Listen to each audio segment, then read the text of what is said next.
Hi, Phil Piplinski here with Practical Hapkido.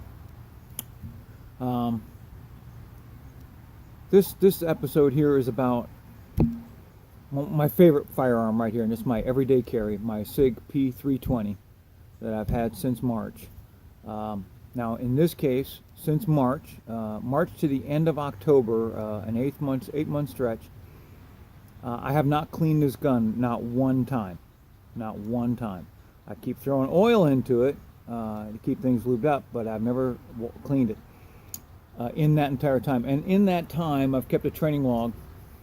I have live fired this weapon 31 hours with a grand total rounds of 3,250 rounds and an accumulated dry fire time of 19.5 hours. In that 19.5 hours of dry fire time, I can't count the number of racks and trigger actuations I may have run during that time. And like I said, I have not cleaned this firearm one time and ran all that through it. Now we're going to take a look inside and see what it looks like. And it's about time that I clean it. I really just wanted to test it to see what it was like and what it was going to do. And it never failed me. It never jammed. It never had any kind of an issue whatsoever. I love it. I'm going to take it apart here, but you can even see there's an accumulation of lint and things in here. Okay, I'm a little embarrassed by it, all right? I'm a little embarrassed. But, hey, it was part of a test. In this little window right here is where the serial number is for the internal workings on this.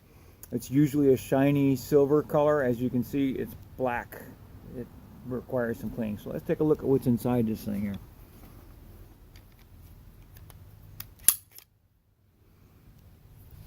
Well, as you can see, it's not really pretty.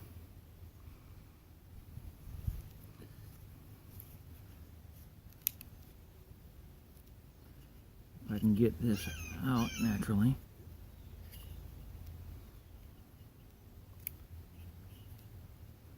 Hold on a second. There we go. As you can see, this group is quite filthy. Everything worked really well on the thing still, even after all that. Everything looks great. Okay, so now I'm going to get to cleaning this thing. I'm going to use something new that a friend of mine just gave me here today is some ballistol. See what that's like, and we'll go from there. And then I'll come back to you in just a minute ago. Oh yeah, that looks a lot better there. Look at that. Yeah, now you can see the serial number on it and everything. Everything looks great. It's beautiful. Now it's lovely. It's happy again. You know, people ask me, why would you run something like that and run it dirty? Well, quite honestly, one of the other tests I need to do with this gun is I need to throw it into a nice, dirty, watery mud puddle and pull it out and start shooting it with dirt and sand and crap like that in it and see how it performs. My Sig 226 worked very well in those kind of conditions when other firearms were failing. Mine 226 worked out great.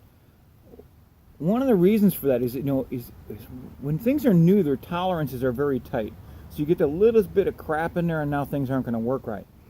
What you really want to do is have that stuff worn in. You want to have some play in there so that when small particles and crap get into it, it still works. That's why an AK works really well all the time, because there's a lot of slop, there's a lot of play in the thing.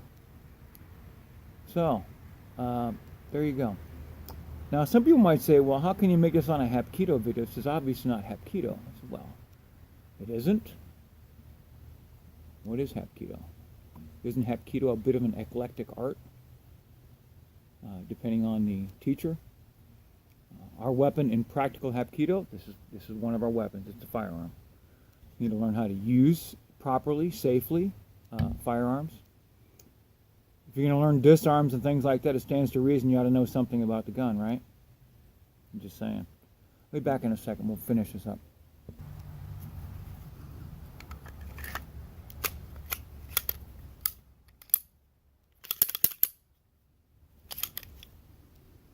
See, all better now. See what I was talking about? Now the window's open.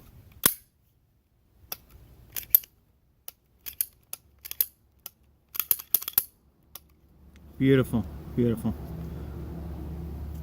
I love this gun as a carry gun. Okay, here we go. A short little eval on the Sig P320. I'm really happy with it. It's performing just beautifully. The trigger is awesome. And you just saw the stats and how dirty it was, and I ran that sucker without any issues, no problems whatsoever. So, that's it for the video today. See ya.